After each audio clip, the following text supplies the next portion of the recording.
Bom, bem-vindos, bem-vindas a mais uma reunião pública das nossas tardes e noites de domingo, quando juntos aqui estudamos o Evangelho narrado por Mateus, do Novo Testamento, não é? À luz da doutrina espírita. E antes de começarmos, já demos início à nossa gravação, lembrando que ao final da prece final, nós paramos a gravação, não é? E aí conversamos um pouco sobre o que falamos aqui. Muito bem. A nossa mensagem de hoje é do livro Palavras de Vida Eterna, do Espírito Emmanuel, pela psicografia de Chico Xavier. E o título da mensagem é a mensagem 164, e o título é Asseio Verbal. Asseio, né? Limpeza verbal. E o versículo destacado por Emmanuel são palavras de Paulo, escrevendo aos Efésios, no capítulo 4, versículo 29, diz Paulo: Não saia da vossa boca nenhuma palavra torpe, mas só a palavra que for boa, mas só aqui, né, a palavra que for boa para promover a edificação. Então, toda palavra que não promove edificação é torpe, né? É ruim. Aqui, segundo Paulo, e também segundo aquilo que sabemos. Então, vamos ver o que Emmanuel comenta sobre as palavras de Paulo, que vamos repetir. Não saia da vossa boca nenhuma palavra torpe, mas só a que for boa para promover a edificação. Comenta então Emmanuel: quanto mais se adianta a civilização, mais se amplia o culto à higiene. Reservatórios são tratados, salvaguardando-se o asseio das águas. Mercados sofrem fiscalização rigorosa com vistas à pureza das substâncias alimentícias. Laboratórios são continuadamente revistos a fim de que não surjam medicamentos deteriorados. Instalações sanitárias recebem diariamente cuidadosa asepsia. Será que não devemos exercer cautela e diligência para evitar a palavra torpe, capaz de situar-nos em perturbação e ruína moral?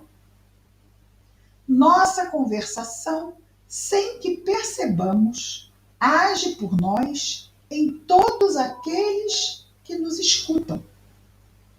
Nossas frases são agentes de propaganda dos sentimentos que nos caracterizam o modo de ser. Se respeitáveis, trazem-nos a atenção de criaturas respeitáveis.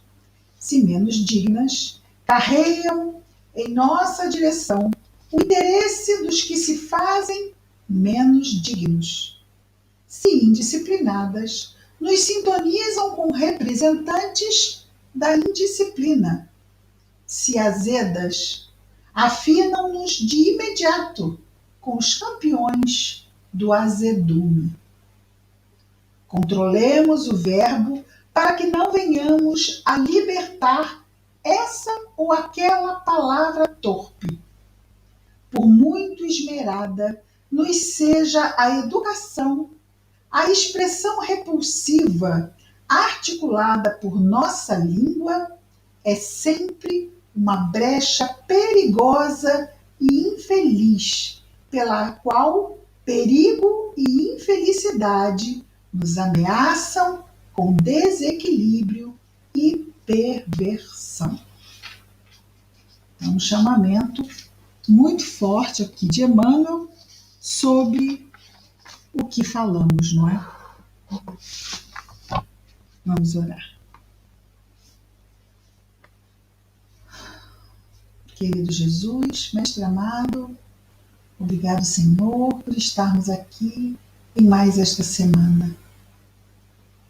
Começando, Senhor, uma semana que costumamos chamar de final de ano, e é o final de um ciclo.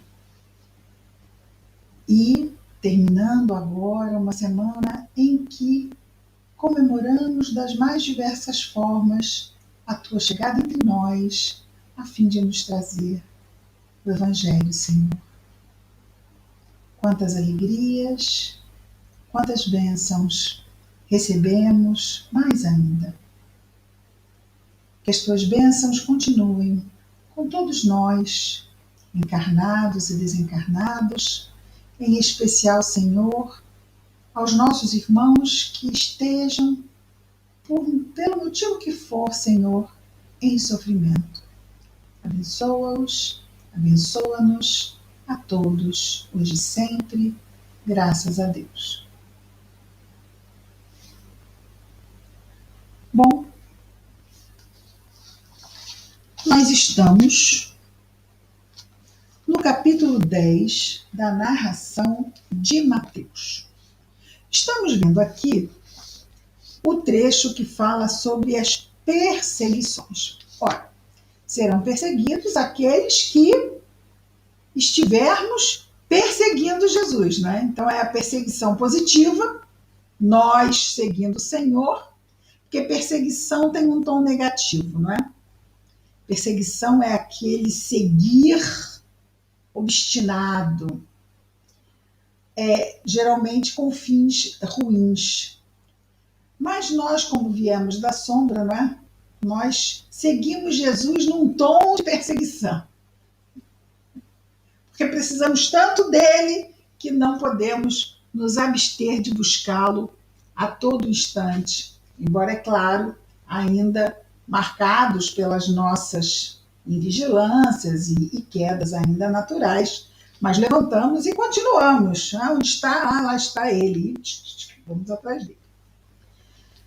Mas, claro que essas perseguições aqui são junto àqueles discípulos que aqui, nesse momento da narração do Evangelho, recebem de Jesus as orientações para a tarefa que eles iriam ter de sair às cidades e começar a exercitar a pregação do Evangelho, não sem também receberem dons de cura, porque os dons de cura chamavam muito a atenção. E não só chamavam a atenção, como também davam à palavra a força do fenômeno, certo? Então as pessoas vinham, eram beneficiadas tanto fisicamente quanto no campo das ideias, no campo mental.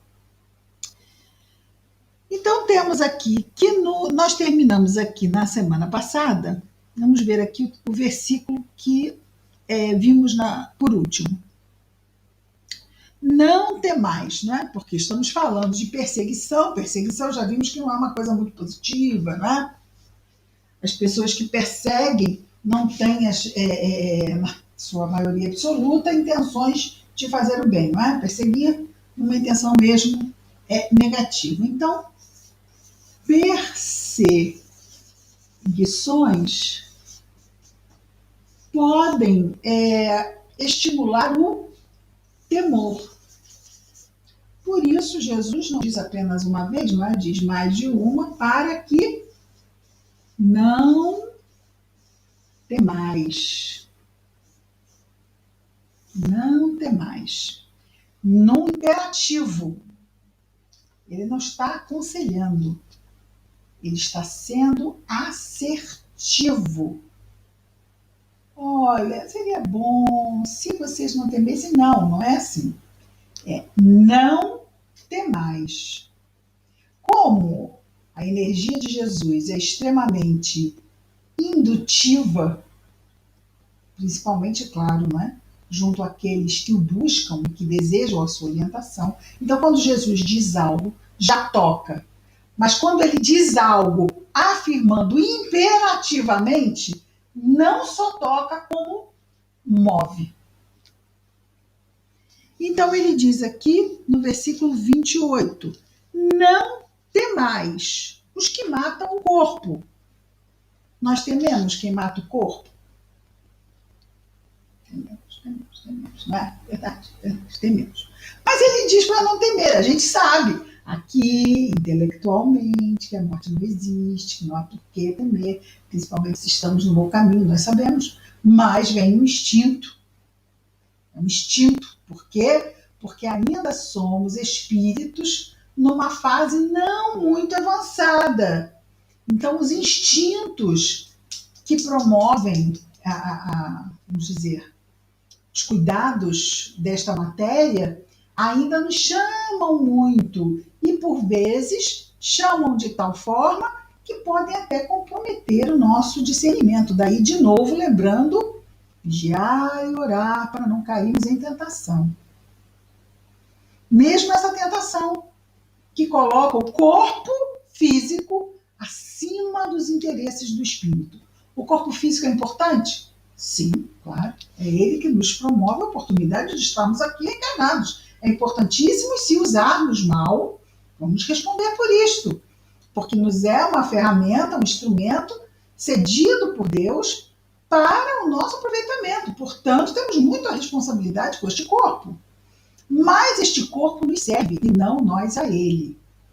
Portanto, ele não pode ser para nós pedra de tropeço. Faz sentido? Não é? O corpo não pode ser para o espírito imortal uma pedra de tropeço. Por quê? Porque ele fica e nós vamos. Assim como tudo que está aqui. Vai ficar tudo e nós vamos. Então ele diz, não temais os que matam o corpo, porém não podem matar. Esses que matam o corpo não podem matar a alma. Temei mais, em vez de temermos os que matam o corpo, porque ele sabe que tememos, né? Ele diz, não temais, mas ele sabe tanto que nós tememos, que depois ele diz, temei mais. Mas peraí, Senhor, só não disse para a gente não temer? Eu disse, mas eu sei que vocês temem. Então, já que vocês temem, ok. Mas temam mais. Temei mais. O que pode destruir no Geena tanto a alma quanto o corpo. E esses são os vícios morais que nos comprometem o discernimento e daí o uso do nosso livre-arbítrio. E é isso que nos leva ao Geena. Não é isso que nos bota no inferno? Tanto o inferno interior quanto, podemos dizer, nas consequências do nosso consequências do mau uso do nosso livre-arbítrio, sim, vai nos deixar naquele estado de consciência pesado? Vai. Mas também vai promover situações em que nós estaremos passando por dores e privações e por expiações para aprendermos a não usar mal. E também desencarnando ainda nessas vibrações baixas, não é, que o mau uso do livre-arbítrio nos coloca, também estaremos em esferas espirituais densas, baixas, escuras, que não são nada aprazíveis. Né? São esferas realmente densas e dolorosas. Então ele diz que é a isto que devemos temer mais.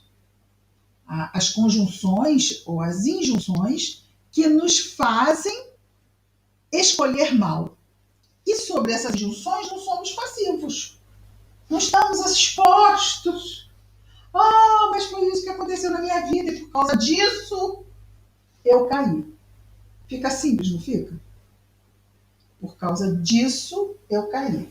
Não, eu caí, e é claro, quando nós temos um discernimento do certo e do errado, eu caí porque eu não fui forte o suficiente para me manter firme apesar disso.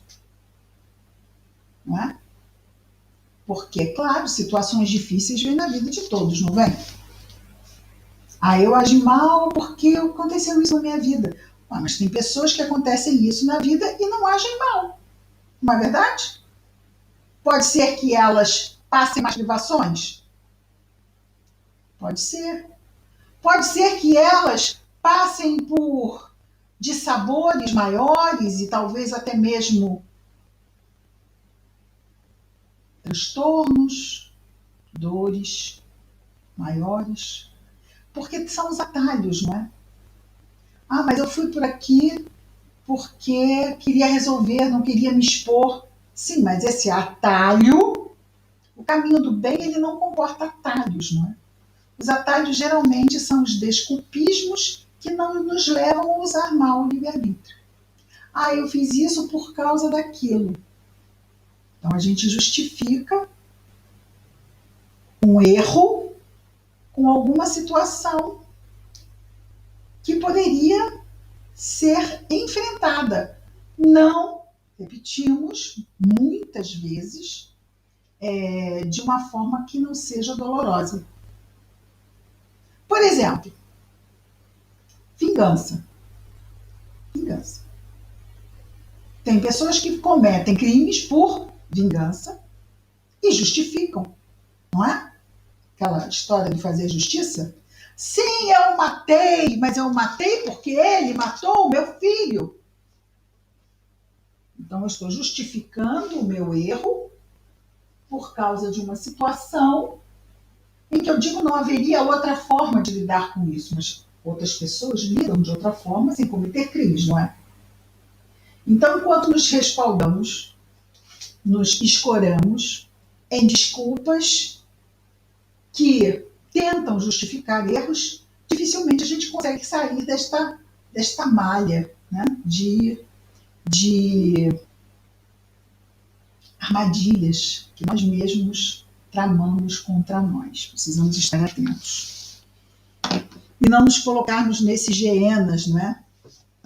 Que destroem sim o corpo e comprometem a alma. Mas entremos no versículo 29, não é? Que é o nosso de hoje primeiro. Olha só o que Jesus vai dizer. Aí ele começa a falar de uma outra coisa, como se ele mudasse de assunto. Ele não está mudando de assunto.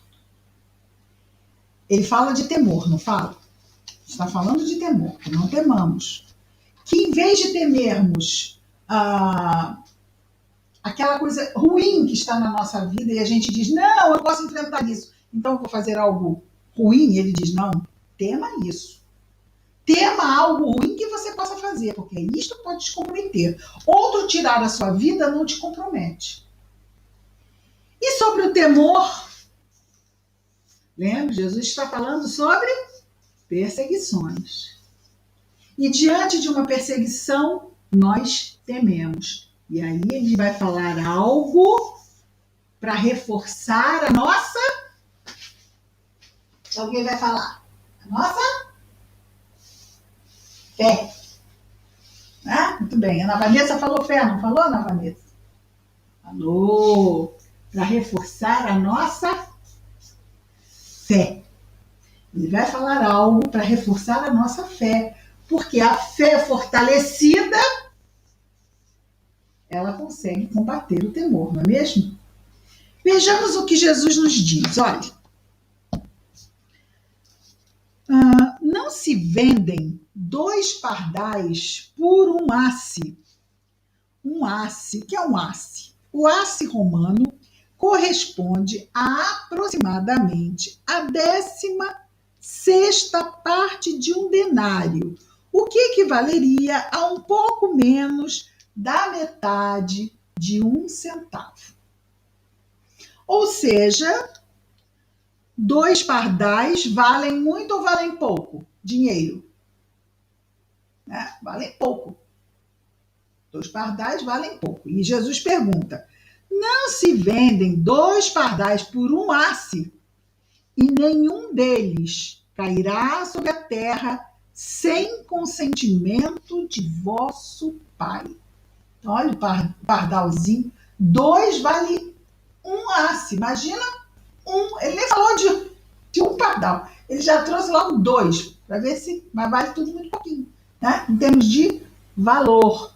E dentro da criação, nós somos os seres que estamos, vejamos, interessante isso, não é? A nossa morte é diferente da morte de um ser que não chegou ao estágio de espírito. Por quê? Porque Deus gosta mais de nós do que gosta dos animais ou das plantas? É por causa disso? Não.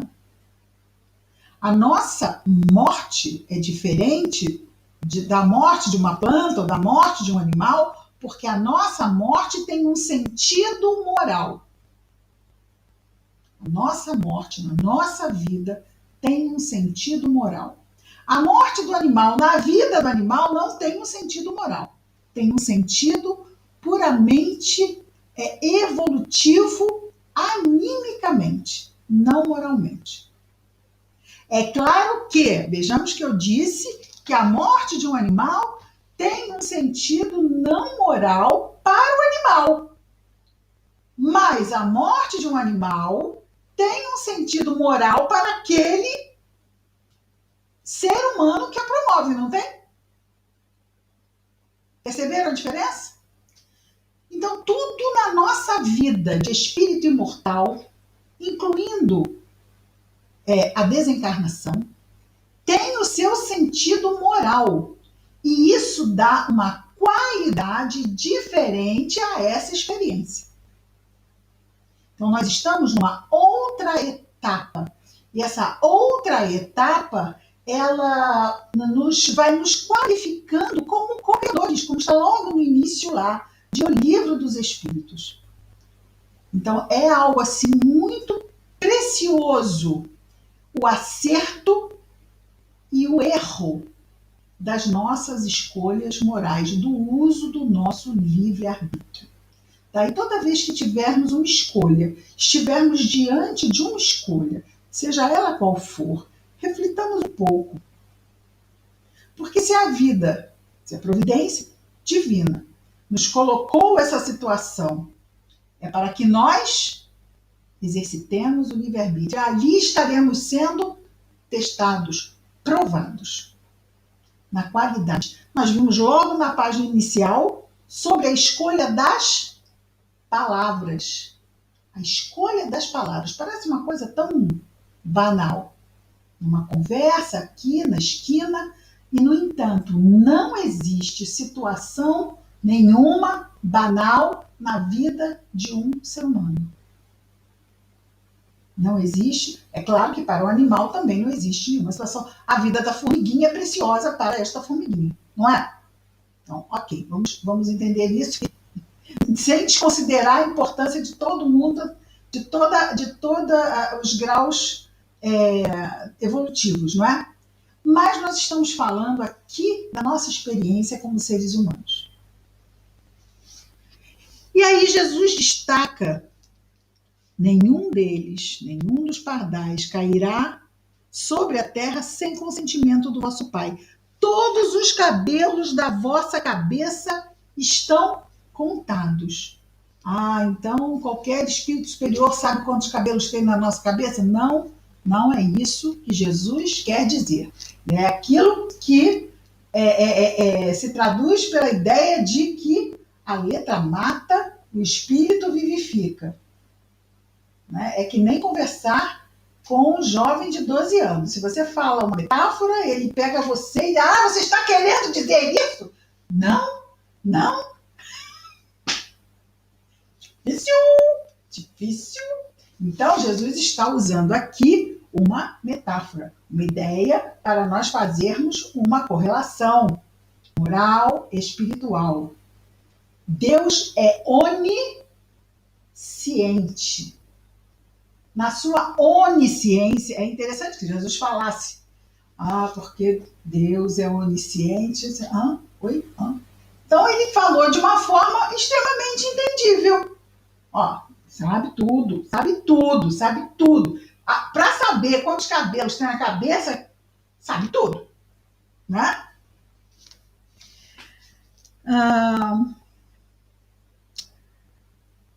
Todos os cabelos da vossa cabeça estão contados. Se os cabelos estão contados, Deus sabe que estamos sendo perseguidos?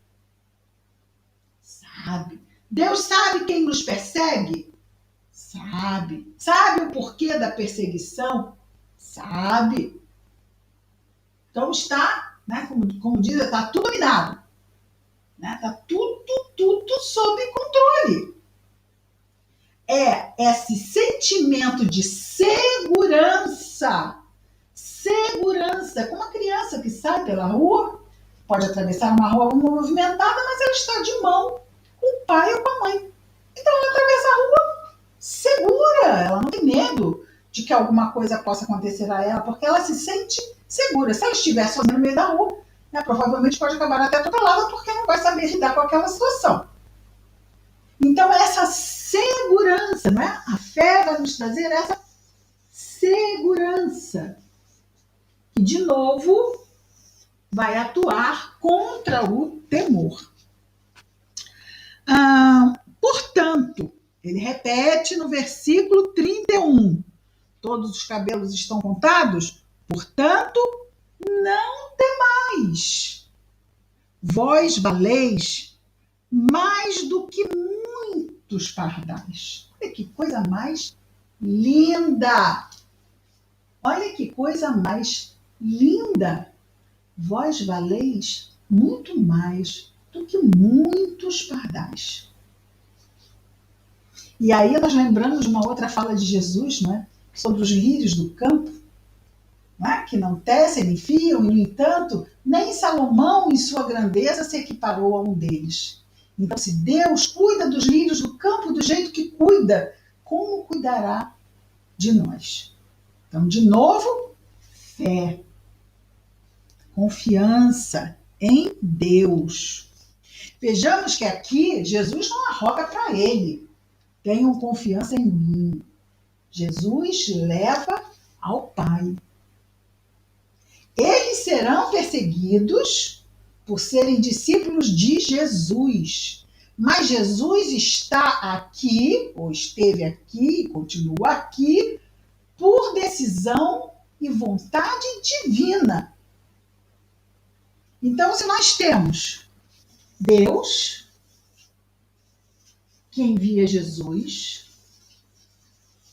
que é o Mestre, então temos o Pai, que envia o Mestre e irmão. E nós temos os discípulos,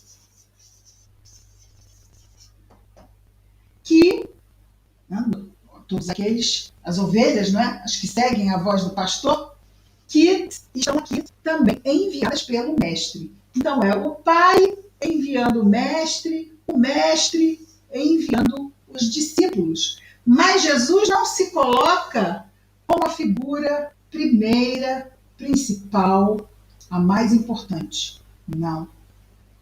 A primeira e única figura principal, mais importante, é Deus. E é definitivamente sobre Deus que devemos alicerçar a nossa fé. Qual o primeiro princípio básico da doutrina espírita? A existência de Deus. Portanto, não temais. Vós valeis mais do que muitos pardais. Assim, todo aquele... Bom, vejamos, ele falou sobre a confiança, sobre a fé, sobre Deus. E agora ele vai falar sobre algo que decorre disso. Bom, se nós temos temor, vibração baixa, estamos expostos. Estamos expostos a sermos atemorizados. E vamos perceber, e vamos aumentar nosso temor. Porque é como sairmos ao frio sem casaco. O vento vai fazer que nos sintamos congelados, não é? Então, a fé é aquilo que nos protege contra o frio. Mas, se nos entregarmos ao temor, a vibração cai. No entanto, se nos fortalecermos com a fé, a vibração sobe. E Então Jesus vai dizer, assim é, em decorrência disso que eu acabei de falar, assim, todo aquele que se declarar por mim diante dos homens, esse é o motivo da perseguição, correto? Esse é o motivo. É por isso que aparece o temor. Porque aqueles que se declaram por Jesus diante dos homens são perseguidos. Assim, todo aquele que se declarar por mim diante dos homens, eu também me declararei por ele diante de meu Pai que está nos céus. Então, todo aquele, olha aqui, todo aquele, deixa eu pegar uma outra cor, né? Não sei se vai aparecer, mas vamos tentar. Vermelhinho. Todo aquele discípulo, todo aquele que se declarar por mim diante dos homens, aqui é a ligação, ó. Ele então declarará, usando as exatas palavras, eu também me declararei por ele diante de meu Pai. Como se dá isso? Se dá isso em termos de memorando? Se dá isso pessoalmente? Não, ele foi lá, então eu estou aqui, Senhor, Pai, Mãe. Não. Isso tudo se dá vibratoriamente. Todo aquele que for e se declarar por mim diante dos homens, então quem fizer isso vai ter temor? Quem tem temor não vai enfrentar isso. Porque isso exige coragem. E essa coragem quem dá é a fé. A fé dá coragem. Então, essa coragem aqui, essa fé, vibração. Então, o que ele está dizendo é uma corrente vibratória. Uma corrente vibratória. Flui. Flui. Sintonia. Sintonia. Sintonia. Muitas pessoas podem estar sofrendo, passando por perdas, dificuldades, provações ou expiações. Podem estar sofrendo, mas estão serenas. Estão firmes, entendendo que se aquilo está acontecendo é porque Deus permitiu. Se Deus permitiu, há uma excelente razão. Não é uma boa razão, é uma excelente razão. Devemos apenas o quê? Duas coisas. Fazer o nosso melhor e ter paciência, porque vai passar. Às vezes a pessoa começa a fazer o seu melhor, mas não tem paciência. E entrega o jogo, né? Como se diz. Chega! Não aguento mais, está demorando. Problema. Quem gosta de esporte, né, Renatinha? Sabe que o jogo só acaba quando termina, não é isso? Então, se você sai antes do jogo terminar e é um jogador, você perdeu o jogo, correto? Está cansado, mas você exatamente quando ele vai terminar.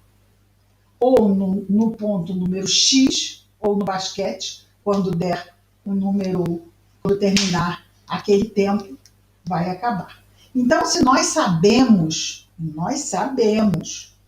de como são as injunções da justiça divina, nós sabemos que estamos passando por provas e que essas provas vêm para o nosso crescimento, mas muitas delas são enormes desafios. Mas Deus sabe, foi Ele que me os enviou. Foi Ele. Bom, se foi ele, tá tudo certo. Então, peraí, que eu tô entendendo. Foi Deus que me enviou isso. Aí é aquela história, né? Alguns diriam, então não é pai, é padrasto. Já não tá entendendo mais nada de novo. Para, respira. Deus enviou? Então, ok. É alguma coisa importante, necessária na minha vida. E eu posso ganhar muito com isso. Espiritualmente e moralmente. Então, nesse momento, eu vou parar. Eu vou refletir, eu vou orar para buscar inspiração. Porque a minha vontade é largar e ir embora. É ou não é? É a vontade que dá. Vamos pensar no jogador que está lá, cansado. Qual é a vontade que dá? Que alguém apite o fim do jogo, para ele poder sentar. Mas ele sabe que o jogo não vai terminar antes do seu final. E ele vai, se for um jogador consciencioso, vamos chamar assim, né? Consciencioso, minimamente consciencioso, ele vai ficar. Porque foi para isso que ele entrou no campo, não foi? Todos nós entramos nessa encarnação sabendo exatamente lá. Depois a gente aqui esquece. Mas nós saímos de lá sabendo tudinho. Sabendo que a gente ia encontrar, sabendo as cascas de banana que a gente ia se deparar no nosso caminho, as ciladas, né? Porque muitas pessoas armam ciladas, não é? Principalmente os desafetos do passado. E a gente sabe que desafeto do passado que arma cilada geralmente foi nossa vítima. Opa! Foi alguém a quem eu puxei o tapete.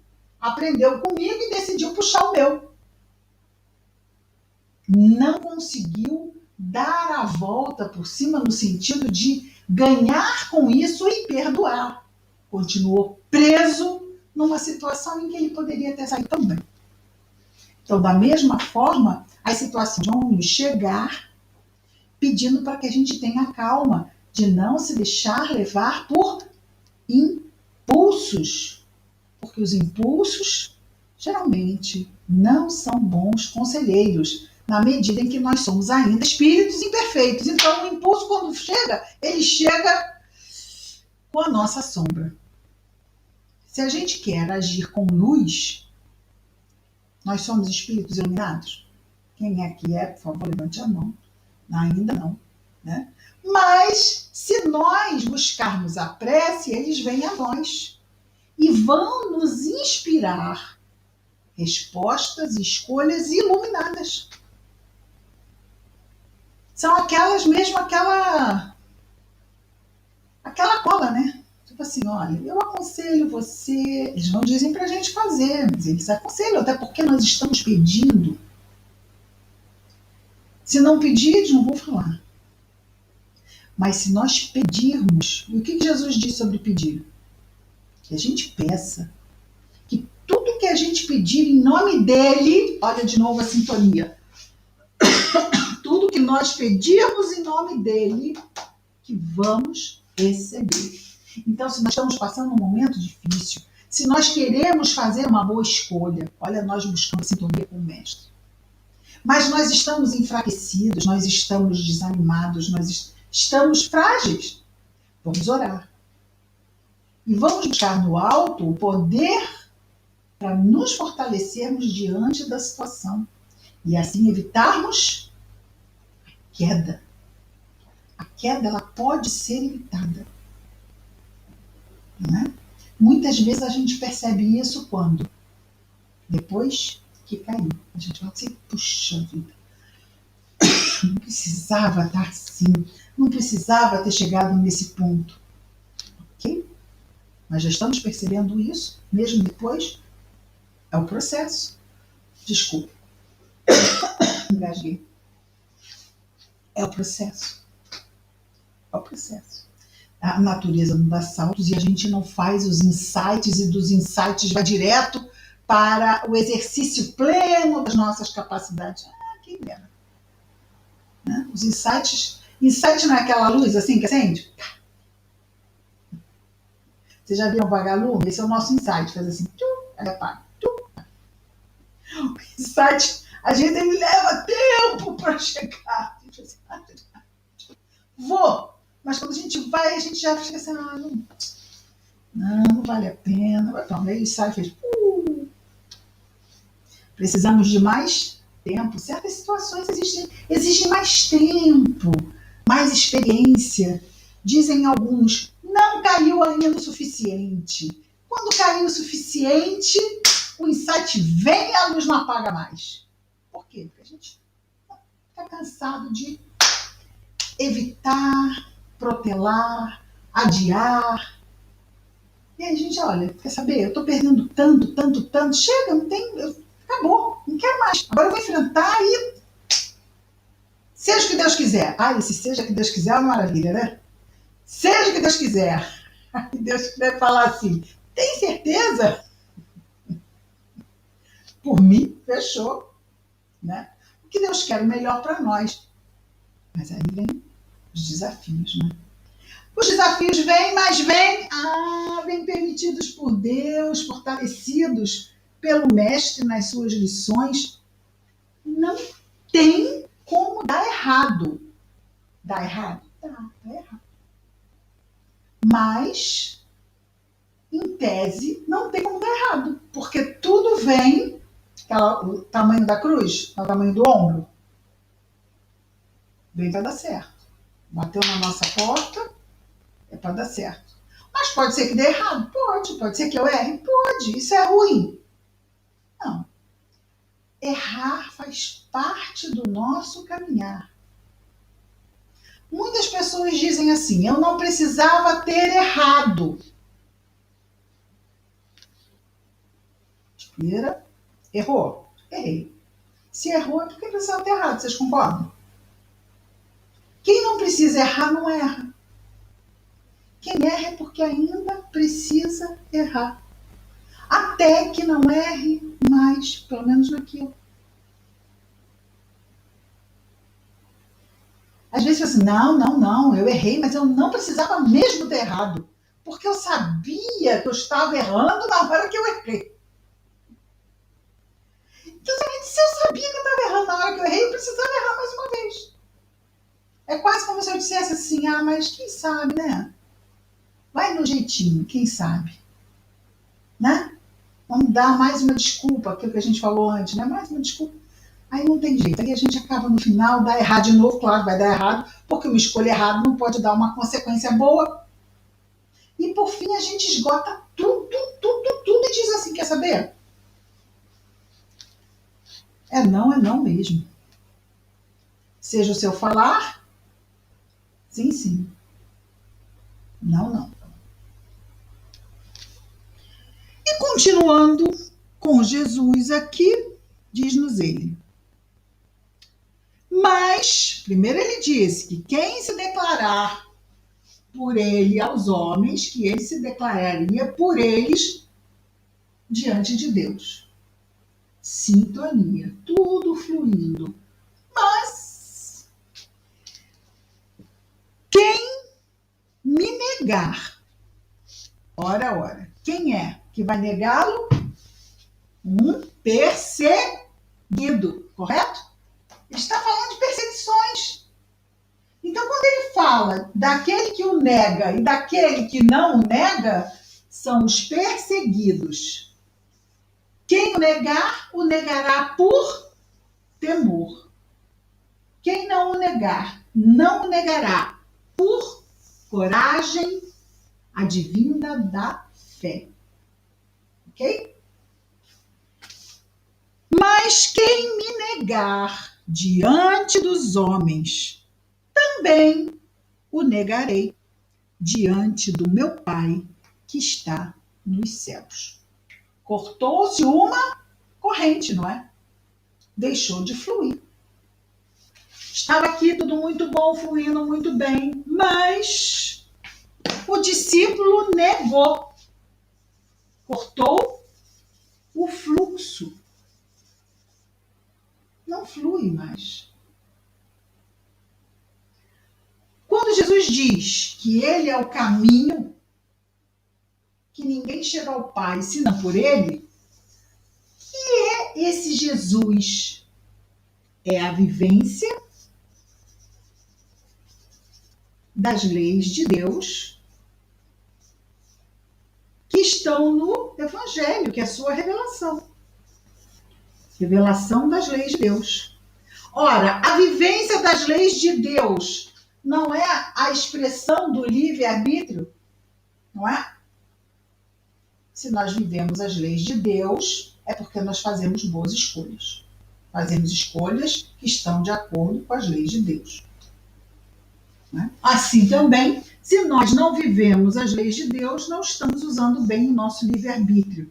E aí é como se nós estivéssemos fazendo parte de um fluxo de luz e nos destacamos como uma bolha,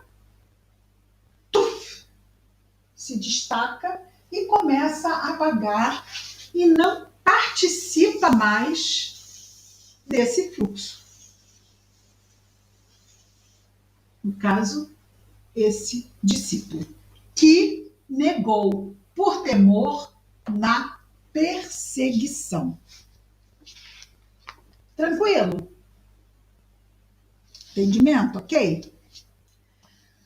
Aí terminamos e pensamos, ai, que assunto, não é? Perseguição, ok, ficou tranquilo. Mas aí entramos, depois de perseguições, em divisões. Divisões.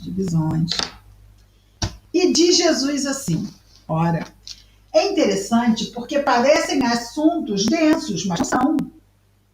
Pelo contrário, os assuntos não têm nada de densos. Esses assuntos são pura luz. Jesus está nos falando do poder, da fé e das condições que temos quando participamos dessa dinâmica.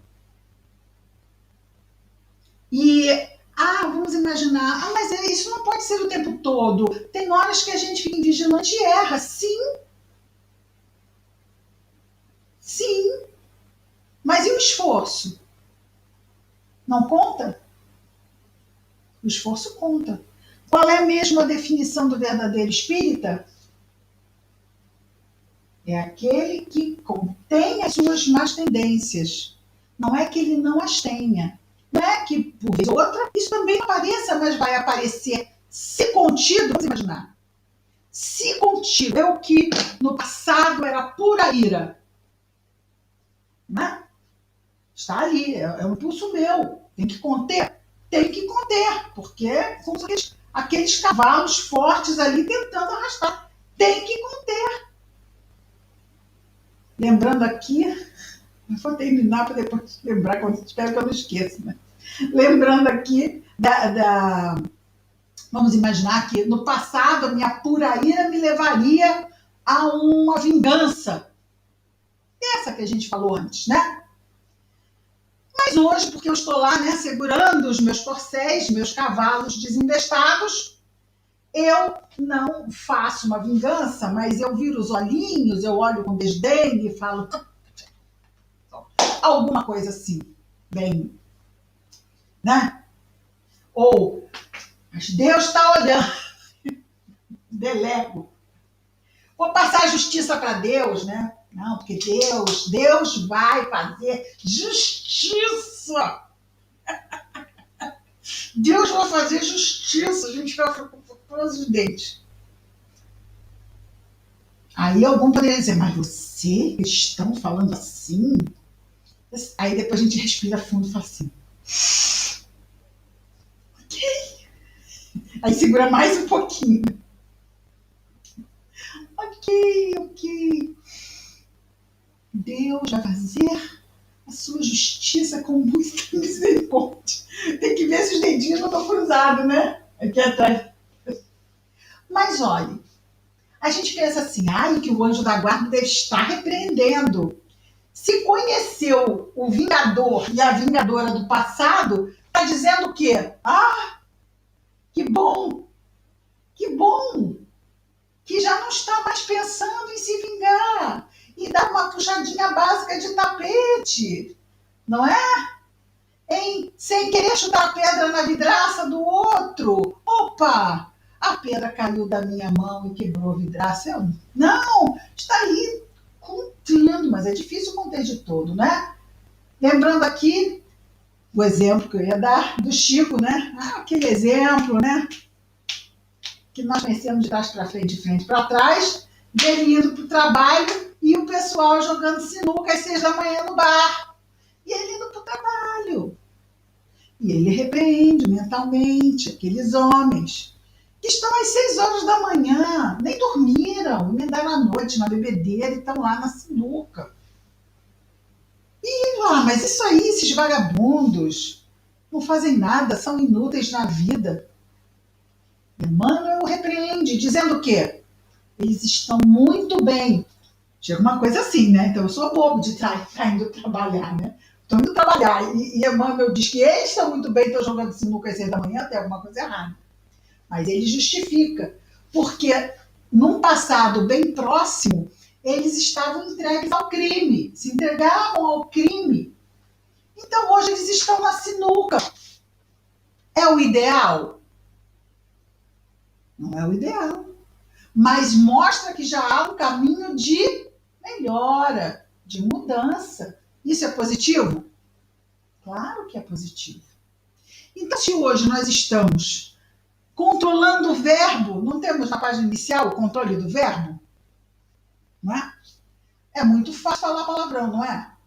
Todo mundo fala em todos os lugares. É muito fácil. Mas nós sabemos que nós não somos seres de luz. E que isto pode levar a outros efeitos dentro de nós, porque nós não lembramos do nosso passado.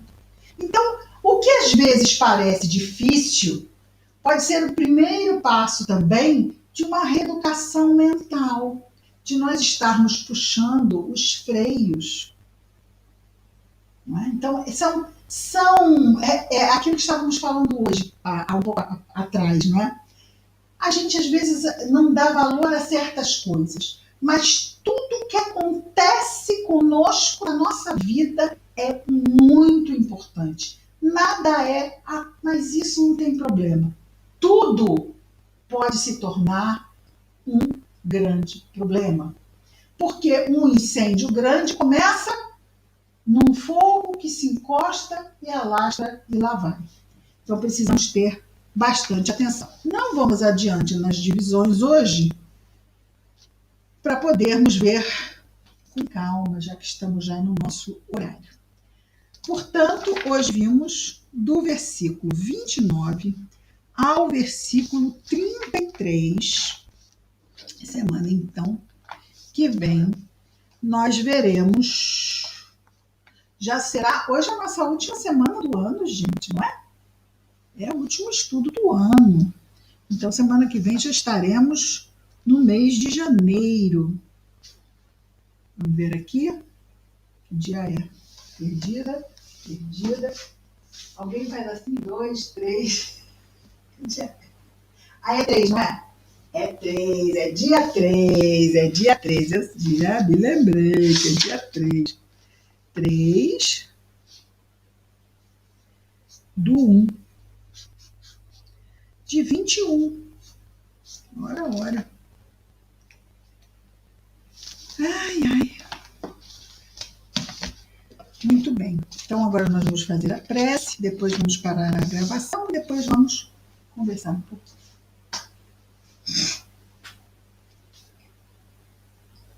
Querido Jesus, obrigado, Senhor, por esse ciclo que se encerra e que nos trouxe, Senhor, tantos e tantos desafios. Um daqueles anos que vemos acontecer poucas vezes durante um século. Obrigado, Senhor, pelas oportunidades que esses desafios ofereceram ao nosso aprendizado de espírito imortal. Muitos deles tão difíceis, Senhor. Que as tuas bênçãos possam estar com todos nós, deste planeta tão amado que é para nós o planeta Terra. Abençoa os nossos irmãos desencarnados. Abençoa todos nós que estamos na carne, aqueles que estão desencarnando, aqueles que estão pensando em tirar a própria vida, aqueles que estão chegando para mais uma encarnação. Abençoa-nos, Senhor. Obrigado por tu, Senhor Jesus. Graças a Deus.